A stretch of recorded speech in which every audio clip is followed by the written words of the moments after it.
Today's video is a somewhat of a gear review about these two cameras beside me, the Leica MP and the Leica M2.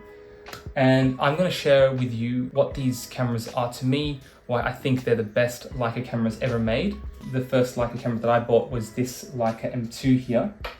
And I remember the feeling of just holding this camera in my hands and just being in awe of the build quality, the design, the way it felt to photograph with. I guess what first led me down the rabbit hole of wanting to buy, in particular, the Leica camera is that as I started to learn about the photographers who were using these cameras and also the history behind photography, you start to quickly learn why these cameras are so special and so important. There are a couple of key similarities between these two cameras, so I'll just go over them quickly. Well, first of all, they're both M-mount cameras. They share the same lenses. They are both fully mechanical as well. The only exception being that this Leica MP has a built-in light meter. This camera was first produced in 1957. The Leica MP first produced in 2003. Firstly, both of these cameras are extremely quiet, and this can be a huge advantage if you're someone who's not wanting to be too obvious when photographing. Secondly, the lenses which mount onto these cameras have a really nice scale on them. So they indicate the aperture numbers very clearly, as well as at a distance scale, which really helps with zone focusing. And this is something I use all the time and is not something that I found to be as seamless on other cameras. Thirdly, the lenses are very small, which makes carrying a few different lenses very nice and easy. Something worth mentioning is the build quality on these cameras. I mean, take this Leica M2 here. I mean, it's fully made of brass, both on the outside and inside. Same with the Leica MP. But there's something about this Leica M2 in particular that just feels so robust in the hands. I mean, this camera has been so reliable for me for many years now. What also makes these cameras so special is that they are just beautiful cameras. I mean, if you are someone who just appreciates nice design and things for aesthetics, I mean, these are just wonderful tools. So I'm gonna quickly go over some of the differences of these two cameras. The first major difference between these two cameras is the way film is loaded. With the M2, you have to take out this spool and you have to feed the film through this groove here and then place it back into the camera. What I've actually done with my Leica M2 is I've actually purchased this 3D printed quick loading spool, which allows you to leave the spool in there at all times and simply load the film straight into the camera, a bit like on the Leica M6 and even on the MP. If we are comparing both of these cameras, I think the M2 overall has a better feel and a better build quality. Things feel slightly more refined in terms of everything, just from the minute details like in the advanced lever, the rewind knob here, even this older Summicron lens, just something about it that's so refined. Although both of these cameras share the 0.72 magnification for the viewfinder, there are some key differences. So with the M2, you have 35, 50, and 90mm frame lines. And with the MP, you actually have a couple of more. So you've got the 28, 35, 50, 75, 90, and then 135mm frame lines. And you'll notice that when you look through the finder, these frame lines are actually paired up with each other. On the topic of using a light meter with these cameras, I've noticed that even with the light meter or without the light meter, it doesn't actually make much of a difference most of the time.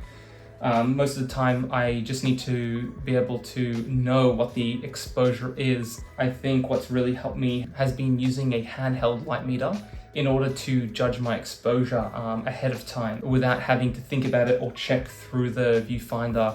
Otherwise, most of the time, I'd probably miss a shot by that point. I really enjoy adding flash to both of these cameras. The MP does have a better case for using flash. It's just much easier. It has a built-in hot shoe, whereas the M2 has a cold shoe. So With the MP, putting the flash either on the hot shoe directly or using something like this extension cable is really easy. Very straightforward, flash pretty much never misses, and you're good to go.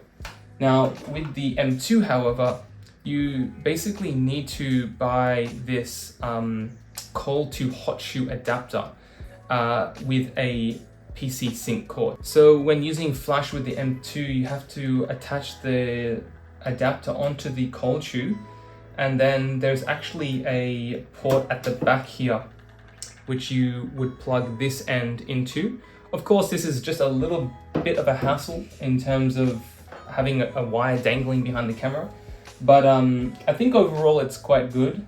And when I need the flash, which is rare, I always have the option with the M2. Of course, the Leica MP does not come with the same self-timer that the M2 has. I actually really like the self-timer of the M2. I've used it a number of times. It just means that with the MP, I carry around a little external self-timer which just threads into the shutter up here. So not too much of an issue, but just a small detail. Of course, the frame counter you have here on the Leica MP has a little window which automatically will reset each time you add a new roll of film. With the M2, you have to manually turn this little dial to frame number 1. Regardless of the differences between these two cameras, these are both cameras I use regularly and take a lot of enjoyment from using.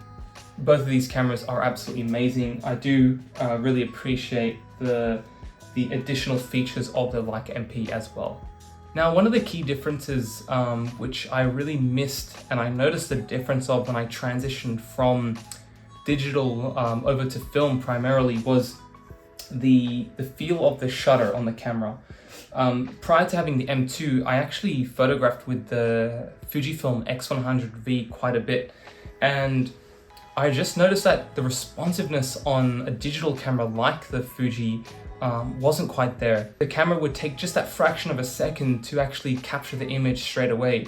Whereas with the M2 and the MP, when you press that shutter, it's instant, that there's no delay whatsoever. And so sometimes that means getting the photo or not, and can change a photo quite drastically. Something to mention with these Leica SF20 flashes, as they are quite an old flash, I've noticed when photographing, I actually need to overexpose the settings on my camera from between 1 to 1.5 stops in order to get a nice clean exposure.